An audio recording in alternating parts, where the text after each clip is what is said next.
खरं तर आज आपण सगळे राहुल मोतेंवर प्रेम करणारे लोक आज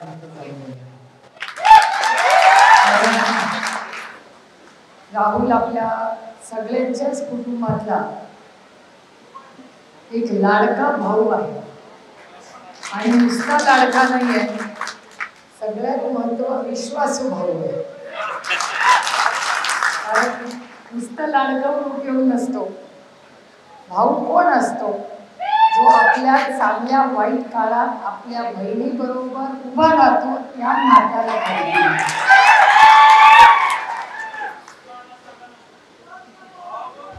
आता मी माझ्या भावाबद्दल बोलते, बाकीच्या पुरेला मी माझ्या भावाबद्दल बोलते, बाकीच्यांचं मी बोलत नाही.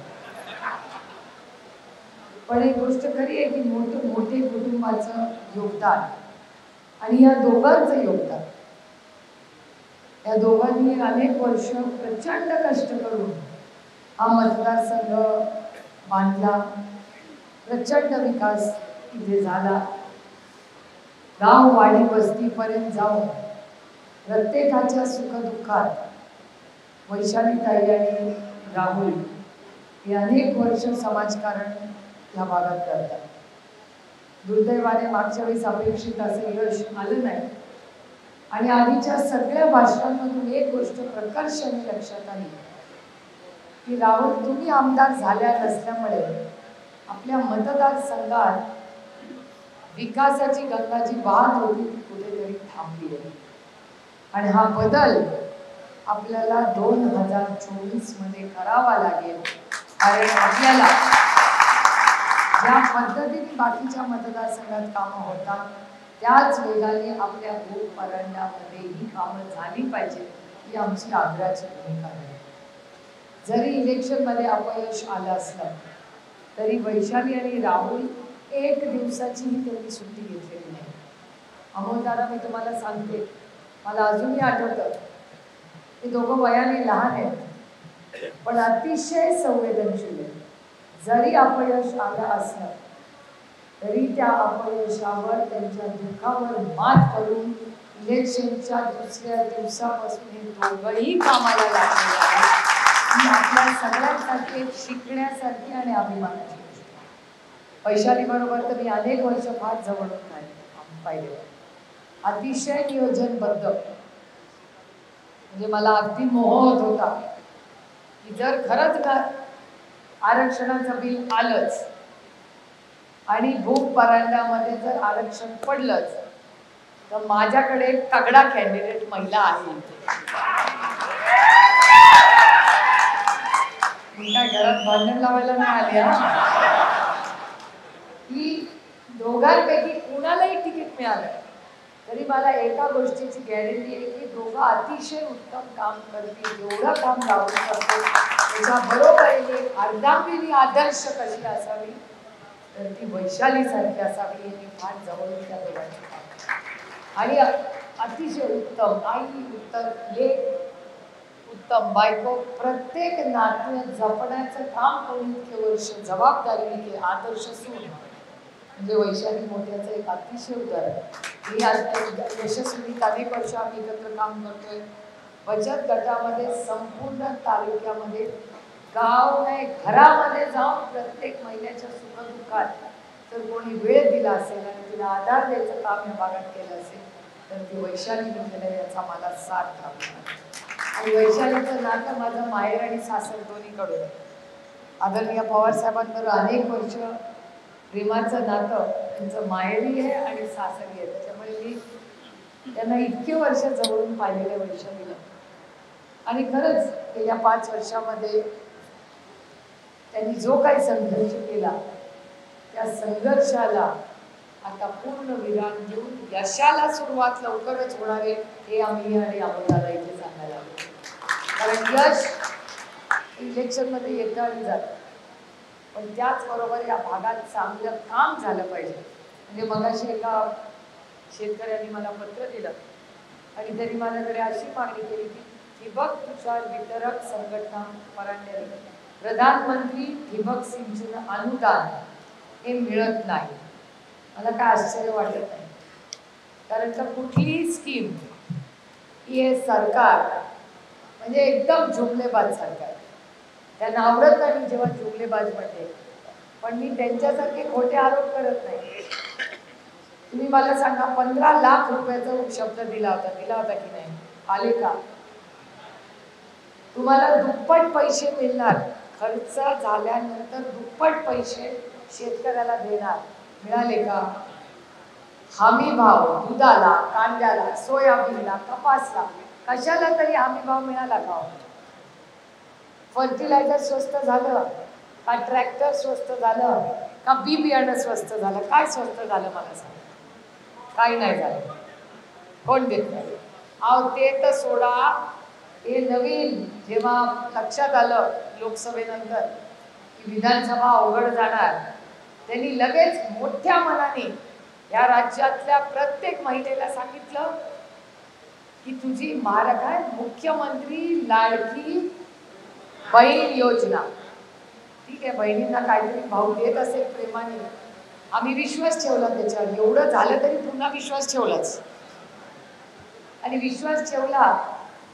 आणि मेहबूब आहे का तो व्हिडिओ नाही आहे, ऐकायचं आहे, व्हिडिओ बघायचा नाही आपल्याला. या महाराष्ट्र सरकारचे 2 कर्तृत्ववान भाऊ स्कीम बद्दल काय बोलतात हे स्वतःच्याच कानाने ऐका. कोण बोलते सांगा? महेश शिंदे. हे महेश शिंदे माहिती आहेत का? हा, जरा मोठ्याने.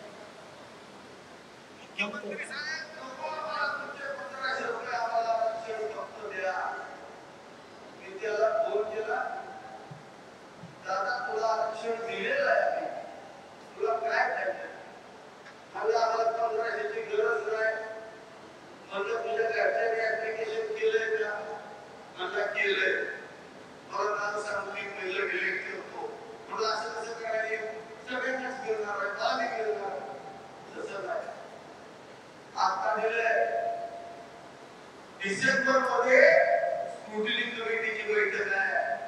खत्री साहेब, स्क्रुटिनी इलेक्शनच्या नंतर आहे. कोण पात्र कोण अपात्र तुम्हाला तुमचा आमदार माहिती आहे. गावातल्या कोपऱ्यातल्या माणसाला ओळखणारा आमदार आहे. या इलेक्शनला पुढे परवानगी यादी करा. आपण त्याचा कार्यक्रम डिसेंबर मध्ये मार्चमध्ये तुम्हाला देऊ. ऐकलं का काय म्हणले? लाडकी मुख्यमंत्री लाडकी बहीण योजना, याचे पैसे आता देणार. इलेक्शन नंतर हे ग्रहस्थ त्याची स्क्रुटिनी करणार. म्हणजे जर मतदान केलं तर निधी, मतदान नाही केलं तर फुली. मला हे सांगा, या बाबाला कसं कळणार कोणी मतदान केलं? म्हणजे काय ईव्हीएम मध्ये गडबड करणार का? प्रश्न आहे ना. ह्याला कुणाला कळतं का मी कुणाला मतदान केलं? मग कसं या बाबाला कळणार? हा गुन्हा नाहीये. आणि दुसरे एक मोठे नेते ह्या सरकारमध्ये, काय त्यांचं नाव? रवी राणा. रवी राणा काय बोलतात हे ऐका. लाडक्या बहिणीचे लाडके भाऊ,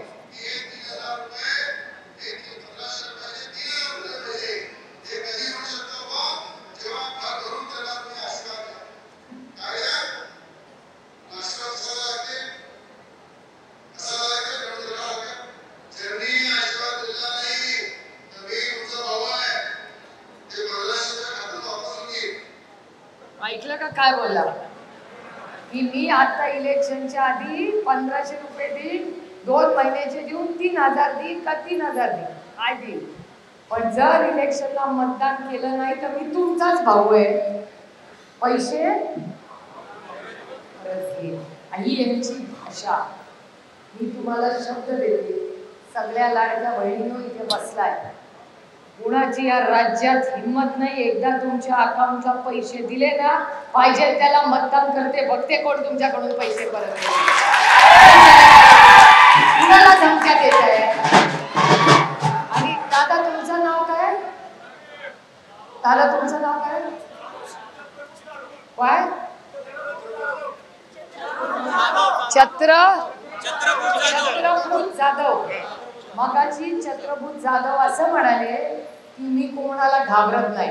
म्हटलं की नाही तसा? साहेबांना म्हणला ना कोणाला घाबरत नाही, बिनधास्त करतो. मी तुमची सख्खी बहीण आहे, मी पण कुणाला घाबरत नाही. आपण अरे रामकृष्ण हरी.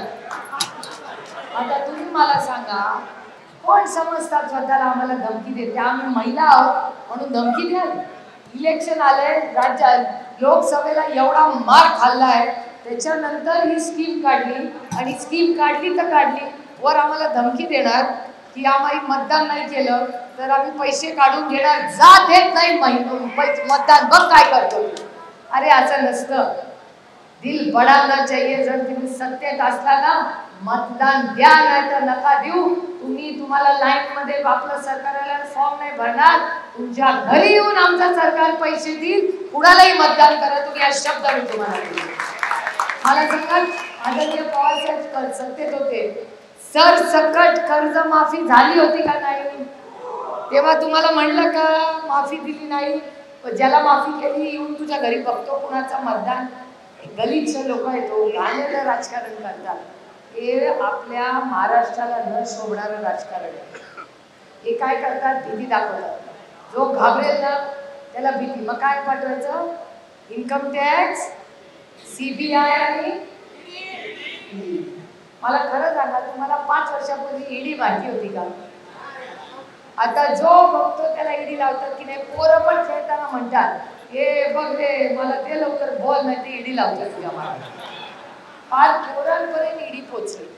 आणि काय, ज्यांनी कॉम्प्रोमाइज केला त्याला प्रवेश, जो कॉम्प्रोमाइज नाही केला त्याला ईडी आणि जेल. तुम्ही बघा, आज संजय राऊत साहेब ऐकलं नाही, जेल.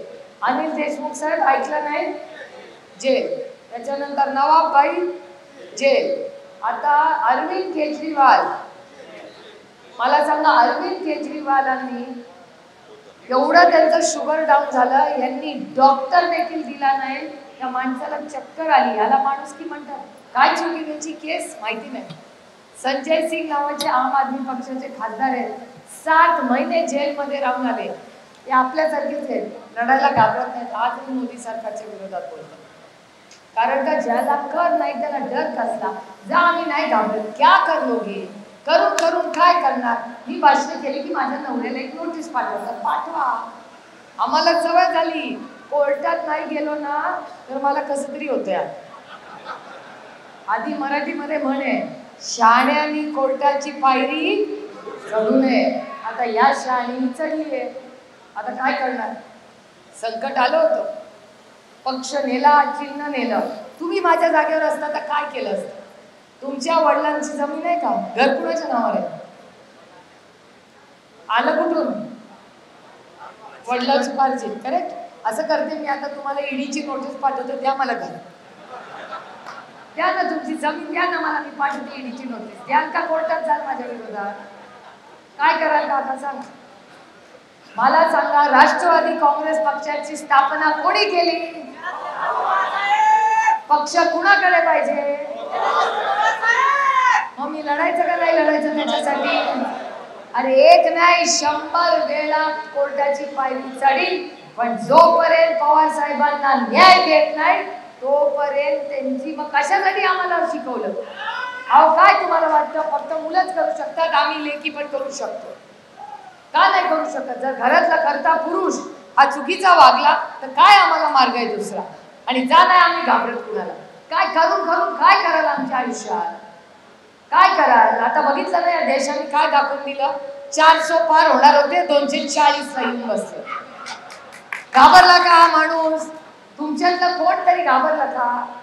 नाही घाबरत.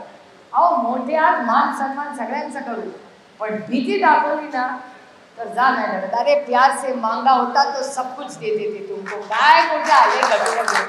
खाली हात आहे, खाली हात काय गठुडं घेऊन जाणार आहे का मी पक्षाचं बोलतो? खाली हात जन्माला जाताना पण खाली हातच जाणार आहे.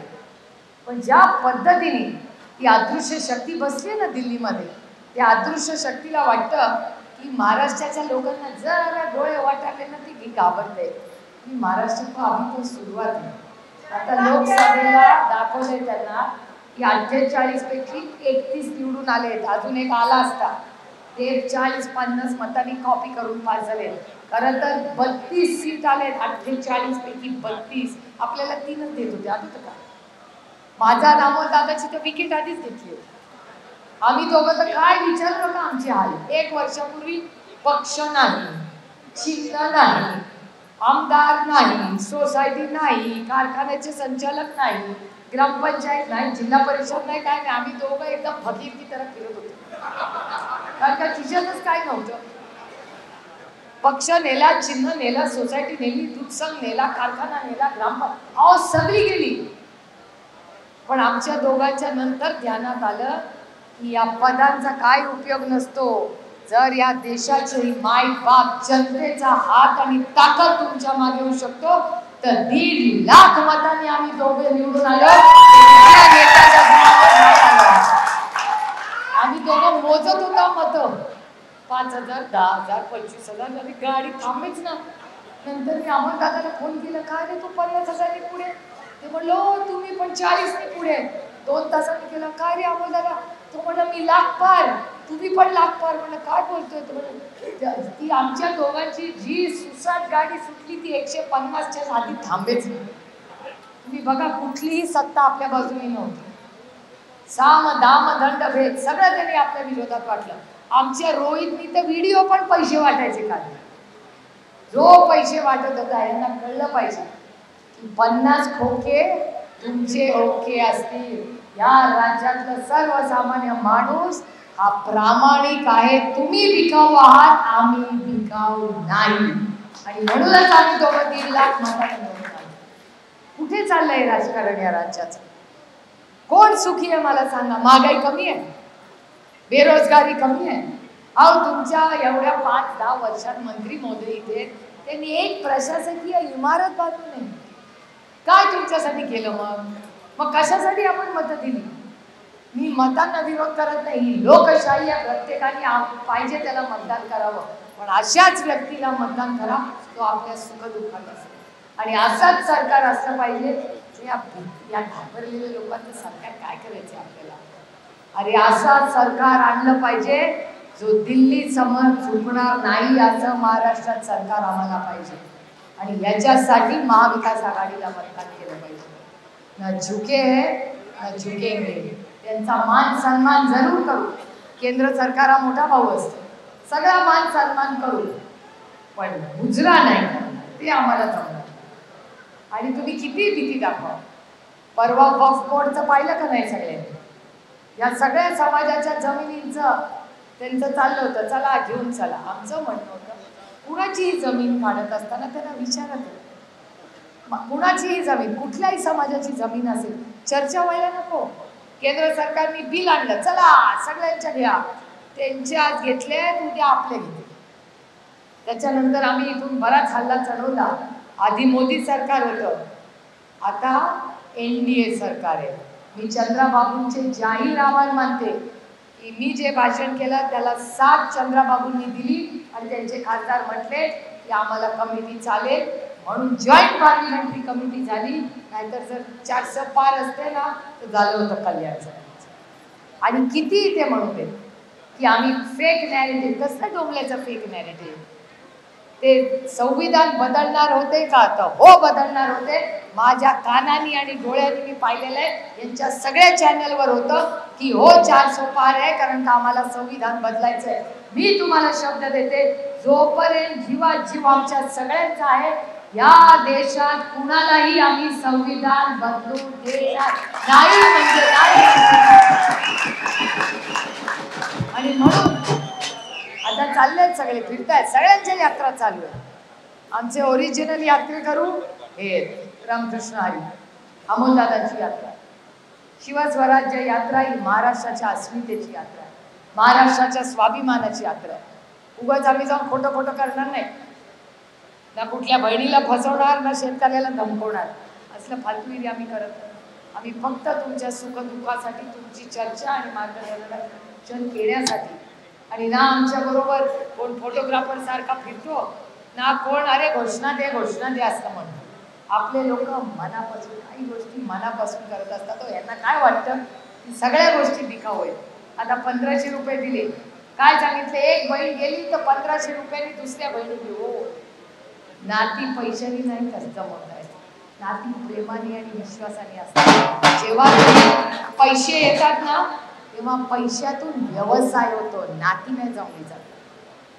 व्यवसाय आणि नात्यातला फरकच यांना कळला. नाती ही प्रेमाची आणि विश्वासाची असतात आणि व्यवसाय हा पैशाचा असतो. ते जो गल्लत केली, व्यवसायात नातं जोडायला गेला तर अडचण येते आणि नात्यात पैसे घालायला गेला तरी अडचण येते. त्याच्यामुळे हे जे ट्रिपल इंजिनचं खोग्याचं सरकार आलं ना, फिरू द्यायचं ना, काय फिरायचं तर फिरू द्यायचं का. एक माझ्या गोष्ट लक्षात आली, मी आज इथे येतानाच मेहबूब शेखना सांगत होते की व्यासपीठावर आपण बसतो, हे सगळे आपल्याकडे बघत असतात. आपला समज असतो की आपल्याला सगळ्यांना समजलंय. आपल्यापेक्षा जास्त हुशार आणि संवेदनशील तुम्ही सगळे आहात. ऐकायचं जनाचं, आणि ज्या पद्धतीने आम्हाला काय वाटलं नव्हतं, अमोलदादांना मला वाटले नव्हतं काय निवडून येऊ नाही येऊ, पण लढायची का तयारी करत होती. कारण का तो महाराष्ट्राच्या विरोधात महाराष्ट्रावर हल्ला होता आणि तुम्ही सगळ्यांनी ती साथ दिली. आणि उस्मानाबाद आणि या सगळ्या भागाचे आदरणीय पवार साहेबांचे 6 दशकाचे प्रेमाचे संबंध, हे ऋणानं बंद असे संबंध. तुम्ही ओमराजेंना जे मतदान केलं, ओमराजेंची सीट किती 2.5 का 3 लाखांनी लागली? 3.5. मला ऐकण्यात असं आलं होतं की भारतीय जनता पक्षाची 420 सीट लागणार होती. बरोबर बरोबर ना? ही 400 वाली होती, करेक्ट? हा, म्हणजे 399 देश आणि उस्मानाबाद 400. रामकृष्ण हरी. त्याच्यामुळे सगळं जे काय गंमत जम्मत, बापरे देवा रे, तुझ्या भावानी काय काय बघायला लावलं त्या दिवसात. 1 वर्षात काय काय बघायला लागलं ना, बापरे मी घाबरून गेले. मग घाबरून म्हणजे चेष्टे. पण हे खरंच आहे, इथे उस्मानाबाद आल्यावर धाराशिव आल्यानंतर तुळजा भवानी आशीर्वाद घेऊन आम्ही पुढची ही लढाई तुमच्या सगळ्यांच्या आशीर्वादाने आणि प्रेरणेने लढणार आहोत.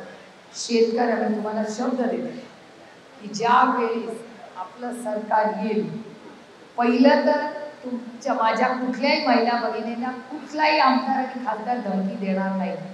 ही महाराष्ट्राची लाडकी लेक जी योजना आहे ना, बहीण का लेक का काय जे काय आहे, ती योजनेचे पैसे तुम्हाला घरी येऊन मिळतील. कोणीही तुम्हाला धमकी देऊ शकणार नाही. तुम्हाला जे पाहिजे ते करा, पण धमकी आम्ही खपवून घेणार नाही. हा पहिला माझा शब्द आहे तुम्हाला.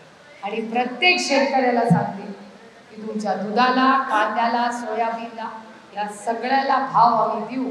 आणखीन एक शब्द देते की ह्या महाराष्ट्रात आता सगळ्यात जास्त भ्रष्टाचार झालेला आहे. भ्रष्टाचार मुक्त महाराष्ट्र करण्यासाठी जे काय करायला लागेल ते करेल, पण तुमच्या कुठल्याही रस्त्याला मी खड्डा पडून देणार नाही. त्यामुळे या सगळ्या गोष्टी, एवढे मोठे कॉन्ट्रॅक्ट जातात, मग पैसे जातात कुठे? हा बदल कोणीतरी घेतला पाहिजे. मी तर आता भ्रष्टाचारावर बिनधास्त बोलतो, आपल्याला काही प्रॉब्लेम नाही. कारण का भारतीय जनता पक्ष आमच्यावरच आरोप करायचे. आता ज्यांच्यावर काश्मीर टू कन्याकुमारी आरोप केले, ही सगळी त्यांच्या मांडीला काश्मीर टू कन्याकुमारी. कोण मंत्री झाला, कोण काय काय झाला, सगळी तिकडेच. आपलं एकदम व्यवस्थित आहे. त्यामुळे आपल्याला नाही कोणाची भीती नका. आपण सगळ्यांचा मान सन्मान करू आणि पुढच्या इलेक्शनमध्ये आपल्याला असाच माणूस पाहिजे धाराशिवमध्ये, जे आपल्या सुखदुःखात असले पाहिजे. आणि राहुल दादा, तुम्ही जे कष्ट इतके वर्ष विश्वासाच्या नात्याने केले, ही खरंच आमच्यासाठी अभिमानाची गोष्ट आहे. तुमच्या तिकिटासाठी आम्ही प्रयत्न करू की पुढची जी माळ असेल ती तुमच्या गळ्यात कशी पडेल, त्याच्यासाठी आम्ही सगळ्यांना प्रयत्न करू. आज अतिशय घरगुती आणि चांगल्या कार्यक्रमाचं नियोजन आपण केलं. आम्हाला आल्यानंतर अतिशय प्रेमाने आपण स्वागत केलं. याबद्दल तुमच्या सगळ्यांचे, सगळ्या आयोजकांचे आणि संघटनेतल्या सगळ्या सहकारी आणि पदाधिकाऱ्यांचे मनपूर्वक आभार मानून पुढच्या सेशनमध्ये पहिला प्रश्न राष्ट्रवादी काँग्रेस पक्ष विचारेल तो प्रधानमंत्री ठिबक सिंचन अनुदान न मिळवण्यासाठी पहिला प्रश्न आणि घेरेल सरकारला तो म्हणजे राष्ट्रवादी काँग्रेस पक्ष असेल. पार्लमेंट नोव्हेंबरमध्ये सुरू होईल, तेव्हा अमोल दादा आम्ही वेळ पडली तर पार्लमेंटमध्ये आंदोलन करू, पण तुम्हाला न्याय दिल्याशिवाय स्वस्थ बसणार नाही. एवढाच ग्वाही देऊन आपली रजा घेते. जय हिंद, जय महाराष्ट्र, जय आघाडी.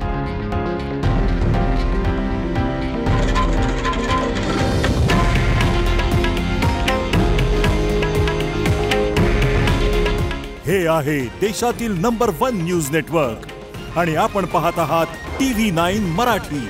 काळजी तुमची, हित महाराष्ट्राचं.